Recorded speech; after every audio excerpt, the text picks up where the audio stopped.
This is our technique for the treatment of endometrial cancer. The procedure consists in bilateral pelvic lymphadenectomy and total laparoscopic hysterectomy. We began the procedure by opening the peritoneum lateral to the IP ligament, and after we will seal and cut the right round ligament, and our goal is to develop both spaces in the retroperitoneal space. The anterior one, which is the lateral paravesical fossa, which is a wide space and deep space, and our goal is to reach one very important element, which is the obturative nerve. We can see just below the obturative nerve, the obturative vena. And the second step is to try to develop the pararectal space, the lateral one, the LATSCO space. And for that, we have to identify the ureter medially and to try to identify both internal iliac artery and uterine artery and umbilical trunk. We will try to identify the ureter, and sometimes we don't find the ureter from the lateral dissection. You can see medially, you can see the ureter, and we will now identify a ureter, and we can open this narrow space, which is the pararectal fossa. You can see the internal iliac artery and the uterine artery going medially and the umbilical artery going straight ahead. You can see now we will control the uterine artery to decrease the bleeding during the further hysterectomy. Now, the first step of the pelvic lymphadenectomy is to remove the nodes which are external to the external iliac artery. Our goal during this dissection is to try to identify the genitofemoral nerve that must be spared. You can see the genitofemoral nerve is identified just lateral to the external iliac artery, and by a movement of traction and countertraction, we will skeletonize the lateral border of the external iliac artery till we reach the epigastric artery, which is our landmark for stopping the pelvic lymphadenectomy cranially. You can see there is some nodes, and it's important to remove these nodes and to spare, as I say, the genitofemoral nerve.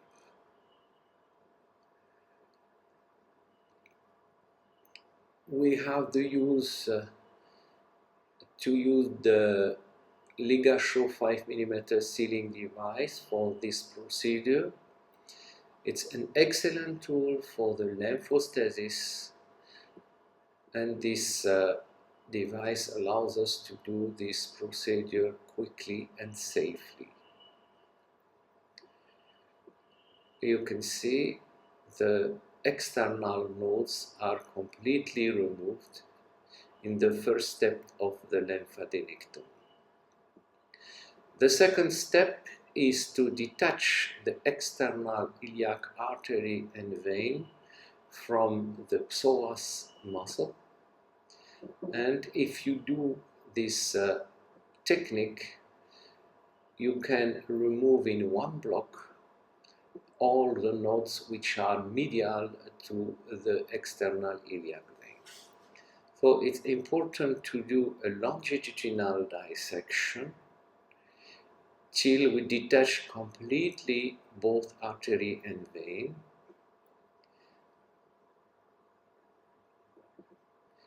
And you have to know, more you are cranial, more you have the risk to injury the obturative nerve at this level. So it's important to stay superficial. Now, both vascular elements are completely detached from the psoas, and you can see how the dissection now is quite easy, because we reach immediately the pectineal ligament, and all our elements are under vision. You can see the corona mortis cranially, and we will remove all the nodes between the external iliac vein and between the obturative nerve.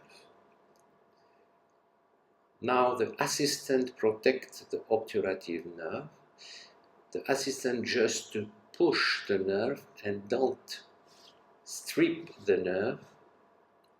And as you see, we can, by a progressive traction and counter-traction, identify all the nodes which are above the obturative nerve and which are under the external iliac vein. Let's remove now the nodes which are lateral to the umbilical artery, and it's important to keep an eye every time on the obturative nerve. It's important as well to try to do this lymphatic dissection as bloodless as possible. You can see now the umbilical artery is pulled medially, and now all the nodes can remove in one block. You can see the obturative nerve is under vision, and we can remove the nodes with absolutely no problem. At this level, take care not to injure the internal iliac vein. You can see the obturative nerve is under vision, and we can cut the lymphatic chain with absolutely no danger. As I say here, take care to the internal iliac vein injury. You see, the assistant protect our obturative nerve. There is some residual nodes between the external iliac vein and between the obturative nerve, and we will remove these residual nodes. You can see we can continue the lymphadenectomy to remove these small residual nodes.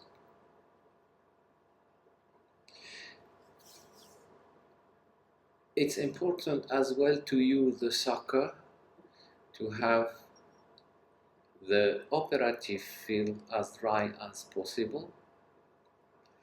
This is the last part of the lymphadenectomy. You can see the obturative nerve, and as I say before, at this level, take care not to injure the internal iliac vein, which is sometimes closer and higher than we think.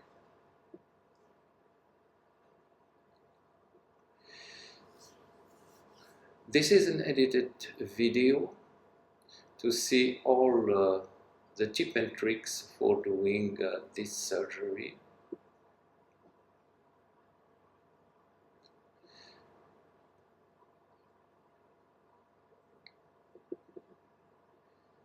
Let's remove this last small nodes.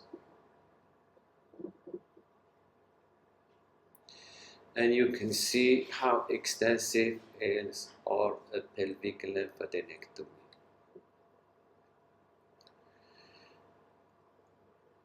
We will put a sponge inside the retroperitoneal space, the right one, and we will do the same steps in the left side.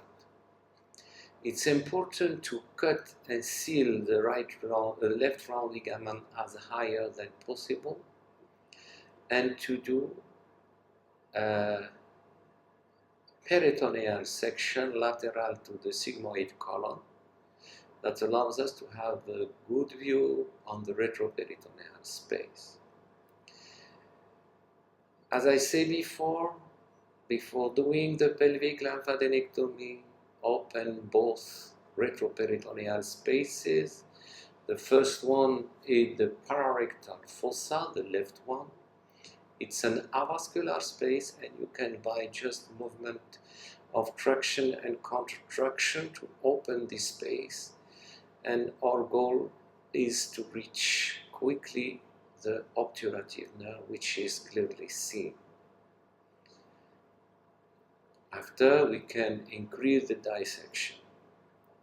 Let's go now to develop the pararectal fossa, and our goal firstly is to reach the ureter, because if we follow the ureter, and when you open the lateral space to the ureter, you will reach immediately your pararectal fossa. You can see now the internal iliac artery laterally,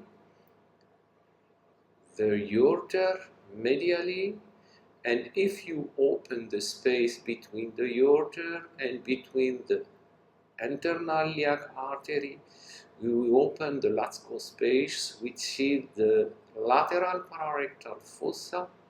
You can see the ureter crossing the lateral parametrium, and you can see the division of the internal iliac artery in obliterate umbilical artery and uterine artery. We can now open the medial paravesical fossa, and we can control our uterine artery at its origin to decrease the perioperative bleeding during the later pelvic lymphadenectomy. You can see the space are completely open, and we can begin the lymphadenectomy by removing the external lymphatic chain. For that, the assistant pull in the nodes. I pull out the peritoneum, and I will try to remove this fatty tissue with some nodes till I reach the psoas muscle. It's important to keep in mind that the genitofemoral nerve is close, and it's important to spare this nerve. You can see we take small bite of tissue, and we will try to identify the genitofemoral nerve location.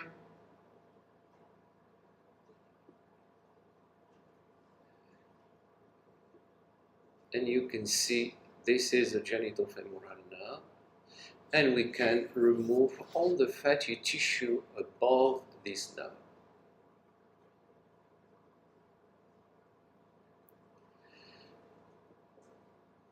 You can see the use of the advanced bipolar energy system is very useful for this long procedure.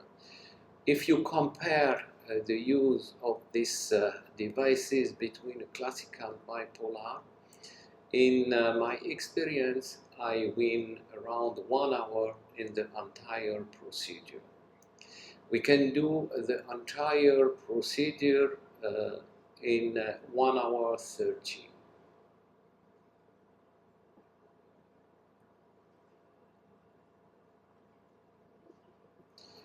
Let's remove now the nodes which are lateral to the external iliac artery.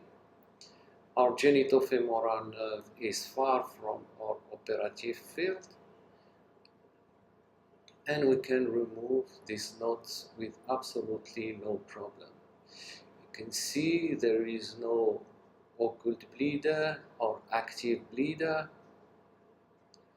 and after removing the external node, we have to pull in both external iliac artery and vein, and we will try to detach both external artery and vein from the psoas muscle.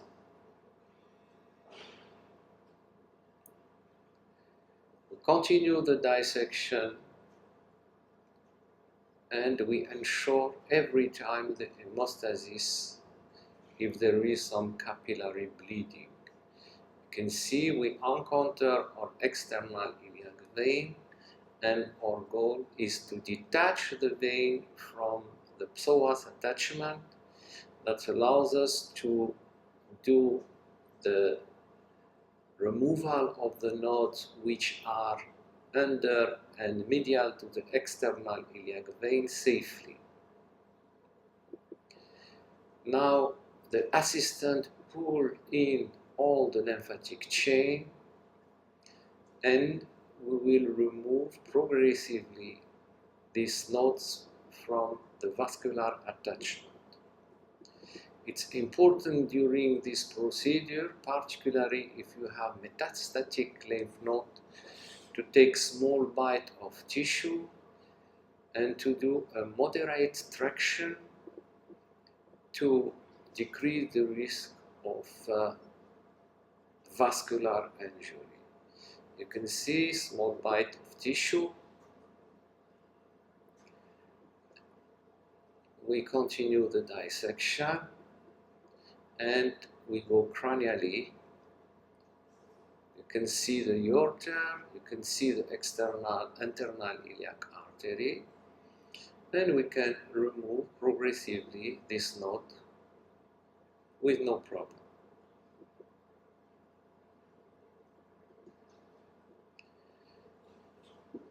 It's important as well to have a very well-trained assistant, and in Morocco we have to use to work with a nurse, and I thank my nurse Bushra, which is my nurse since 20 years, and she do a very good job with me, and thank you, Bushra, for your excellent work.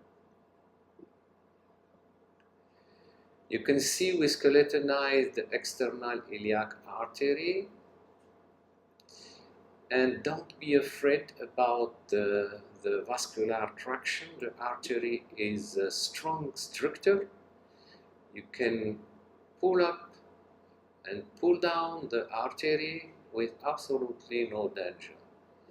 You have no the right to pull up or down the vena, which is a fragile structure.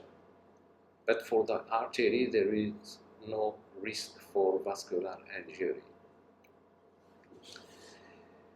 Now let's remove the nodes which are below the external iliac vein.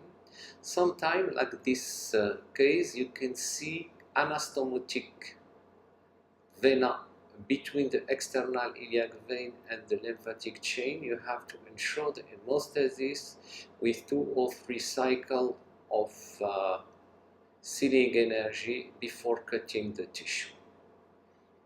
The next step is to identify clearly the obturative nerve, particularly cranially, to decrease the risk of obturative nerve injury. And as you see, I take a very small bite of tissue to ensure the hemostasis. The nerve is clearly seen, the external artery and vein are clearly seen, and we can remove all the lymphatic chain above the obturative nerve. It's important as well to ensure the hemostasis every time to work in the dry operative field.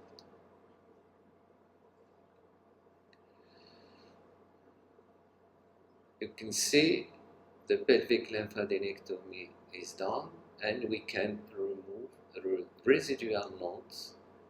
And at this level, take care, because it's the time where you can injure the obturative nerve.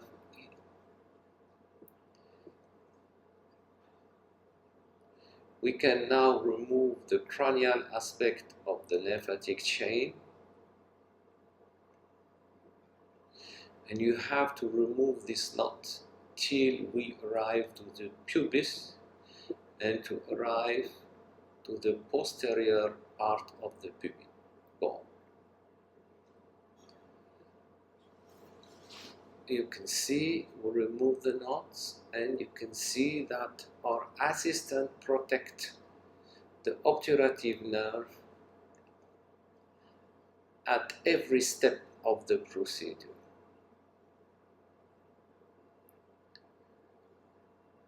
It's important to have a look on the obturative nerve, and you can see our pelvic lymphadenectomy is done in around 20 minutes.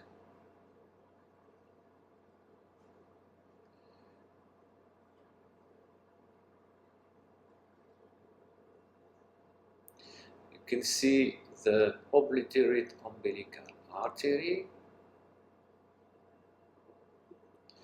and you can see that our pelvic lymphadenectomy is finished. We will put the product of our pelvic lymphadenectomy inside the paravesical fossa, and we will put a sponge before beginning the hysterectomy. We begin by the left adnexectomy, and for that we have to remove the peritoneum surrounding the left IP ligament. We will open a window in the posterior leaf of the brown ligament, which is the Clermont-Ferrand technique.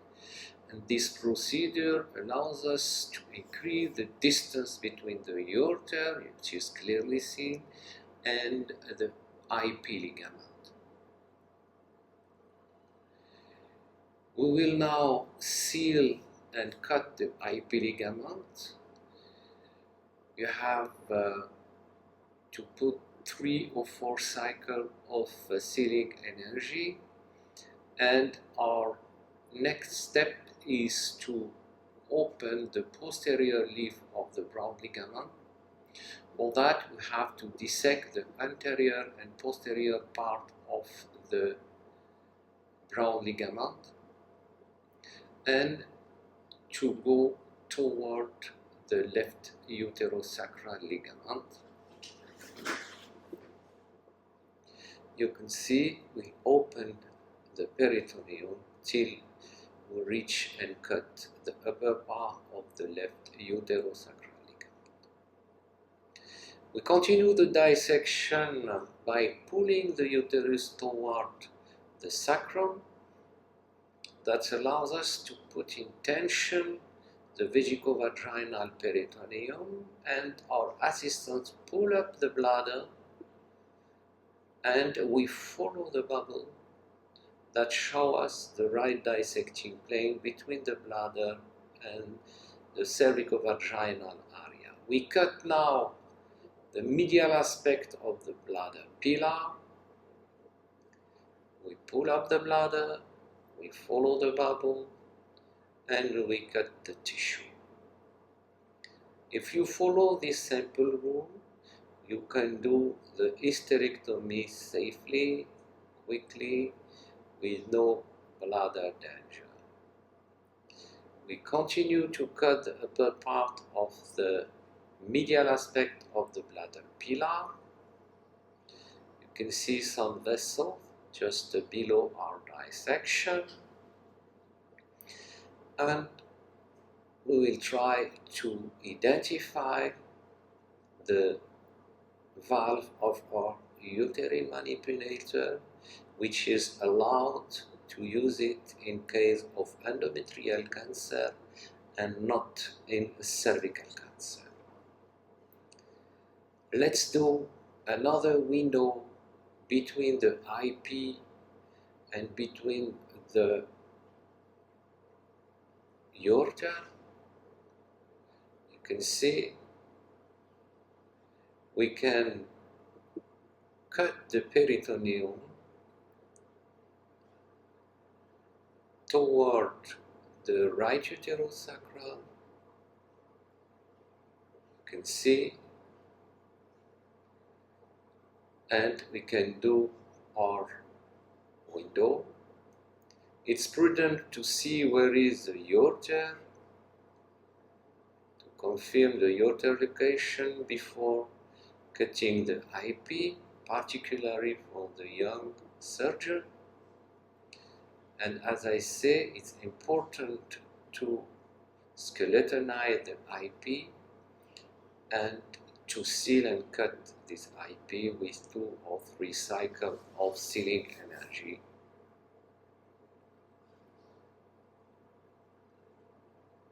And the job is done. The IP is cut. Now we continue the dissection, and our goal is to complete the vesicovaginal dissection.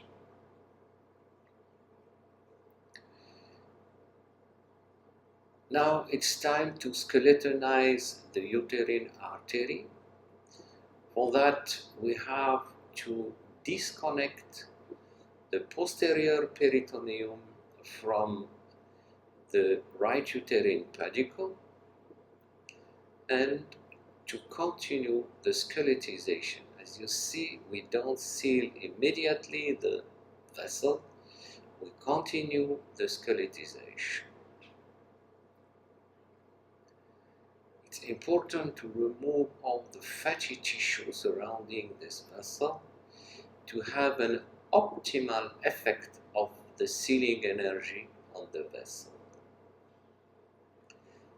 Now the vessels are clearly seen, and we can place the sealing energy on the isthmic area, far from the ureter. And it's important to seal this tissue on 2 and 3 centimeters for a perfect security. We will do the same steps on the left side. We seal and cut. We seal in the first step the left uterine pedicle on 3 centimeters. It's important to see that there is a blanching of the tissue before cutting. And when you cut with the ligature, cut only the half part of the tissue that was previously coagulated, like you see now. Now the left uterine pedicle is completely controlled. We will do the same step on the right. We cut progressively, and you can see the procedure is completely bloodless and quick and safe.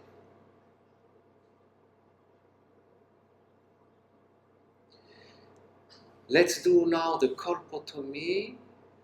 We use a monopolar needle, and we begin the anterior colpotomy, followed by the ligature for the lateral aspect of the vagina, because there is some cervico-vaginal vessel, a residual one,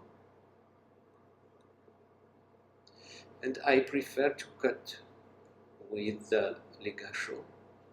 And now I can cut with my monopolar needle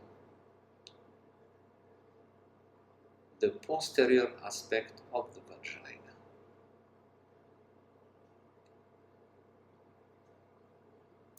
You can see we cut the same maneuver, the lateral aspect of the vagina,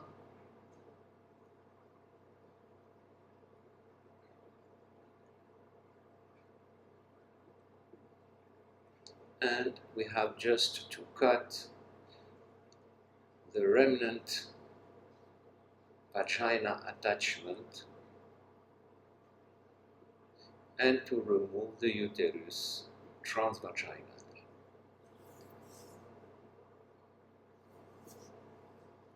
Let's remove now the sponge in the same way, and we remove the knots progressively transvaginally.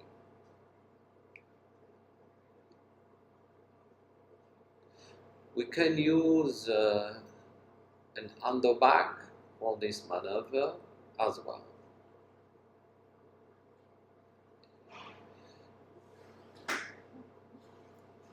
We will do the same on the left side, removing the sponge.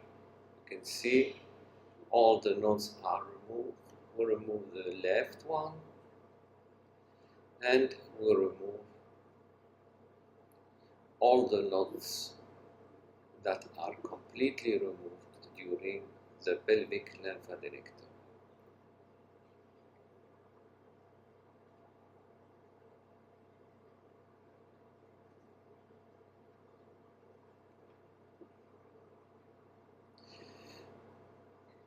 Now we put a new sponge in the pelvic lymphadenectomy area for hemostatic reason, to fight against the capillary bleeding and to decrease the risk of capillary bleeding. You can see the uterine artery, you can see the ureter. And now we have just to close the vagina. We prefer to use interrupted suture than a running one, but it's important to put the stitch inside the uterosacral ligament. We have to use to begin by both lateral aspect of the vagina, and after we will progressively close the vagina by interrupted suture. I recommend to use the Vicryl 1 stitch with the interrupted suture, because I think these stitches are more stronger than 0-1 in case of postoperative brachytherapy. You can see we use an autoblockant rudder knot. We can use as well the intracorporeal knotting technique. In my opinion, there is no difference between the two techniques, but which is important that the vagina must be completely closed. So this is the last stitch for a complete closure of the vagina. It's important to put inside your stitch the entire mucosa, the anterior and posterior one, to decrease the risk of postoperative vaginal bleeding. You can see we show the technique with the intracorporeal knotting technique, and the vagina is completely closed.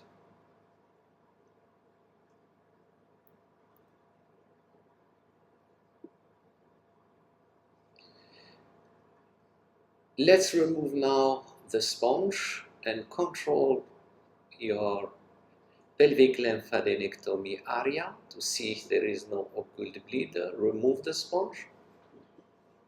and we do the same on the opposite side. So this is our technique for doing a standard pelvic lymphadenectomy and total laparoscopic hysterectomy in case of endometrial cancer.